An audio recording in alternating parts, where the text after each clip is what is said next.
What's going on, guys? Wanted to make a quick video today. I know I've just been posting a handful of reviews, but wanted to do a video again on the RS1 because I just happen to have a stock one here. It makes it really easy for me to show a comparison between different parts that I put on this. I think I'm going to build this to race it. I'm not 100% sure yet, but let me know your thoughts on that. But yeah, obviously this thing's built for East Coast wheeling, Windrock, Harlan, Alabama, things like that. So there is bias to this review. I'm on the East Coast, but over here it requires hefty parts. There might be a little more weight. Maybe you don't want to race necessarily with these, but again, the main thing I'm looking for here is reliability, and I've achieved that. So I wanted to make a quick video. These guys, they're not sponsoring me by any means, but they're close to us. They're in Georgia, I believe, and I'll link all their stuff in the description. But I wanted to talk about the LandW Fab radius rods.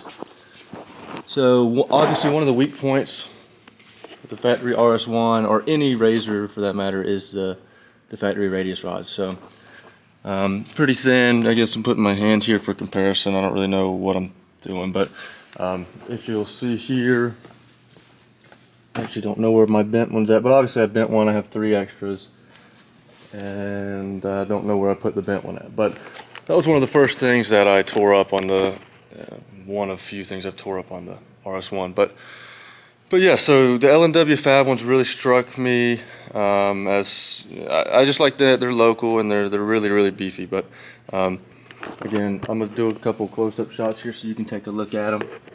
They have really nice. They're just built really nice. You can see they've got their logo, and they're just massive. They're huge. I've had these for about 2,000 miles now with no issues, and I have certainly beat on them pretty good. But again, no issues with them. Just one example, in Lionsden the other day, I know for a fact, and I'll try and put the video in here if I got it on video, but I know for a fact that I was backing up and there were just rocks directly into the radius rods. It happened on Middle Rock Garden as well, and Grapevine, where I know I'm sitting on the radius rods. But all that being said, they're not bent. I was very concerned, and I'm cringing in the car while I'm driving because I know I'm about to tear something up.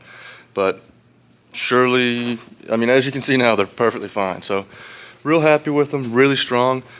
I definitely would recommend them, but one thing I will say, installing them is just a pain. The ways these things are set up, LandW Fab calls it a uniball. So basically, at the end of the radius rod here, this is ideal and the easiest way, but the LandW Fab does not have these. These are essentially spacers with the LandW Fab kit, and you have a uniball within. So, here you go. This is a good example right here. Similar to this. So the uniball is behind the spacer, I believe. I could totally be wrong. This is their links. I think I am wrong. Nonetheless, there's going to be 2 spacers on either end, and it's a nightmare. You have to basically feed both spacers, one here and one on the other side, to get the radius rod bolts to line up. So there's a spacer here, again a spacer here. And be careful, the spacers that go here are different than the spacers that go here. And don't even get me started on this part. This part sucks. You have to get to the back of these bolts, and it is just a complete nightmare. And trying to line the spacers up at the same time completely sucks. But one tip for you, and I think it is worth it, one tip for you, put a little bit of grease on the spacers, and then look at the diagram on their website. Depending on the year model RZR you have, it's going to be different spacers. So just make sure you take a look at that and take your time. I'm using one screwdriver to kind of move my way through. So I have one screwdriver through the bolt hole here, for example. I have a screwdriver through here. Obviously the wheel is going to be taken off. And I put the spacer through, and then I line up the uniball within. And then I'm kind of taking in another screwdriver. Let me back this up. taking another screwdriver and I'm just kind of pushing the other spacer in the back here until everything lines up while I'm taking the screwdriver here, and yeah, it's a terrible description of how it's done, but take your time, and yeah, overall they're super solid, very strong, done really well for me.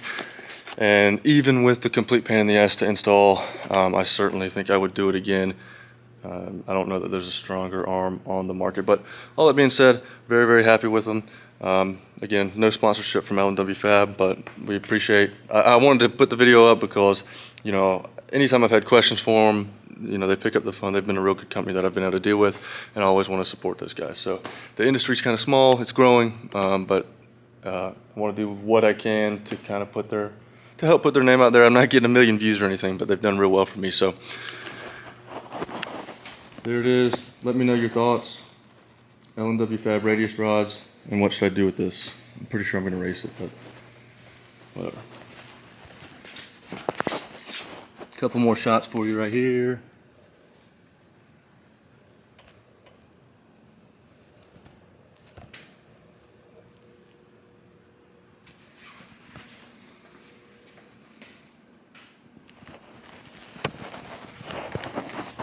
Thanks for watching. I kind of started rambling at the end there, but again, thanks for watching. If it did anything for you, give me a like. I'd greatly appreciate that. And make sure to check out the channel. We got videos coming up pretty regularly now. I'd like to get a lot more regular on posting. If there's anything specifically you want to see reviewed, let me know, and be on the lookout for the next video. Appreciate it.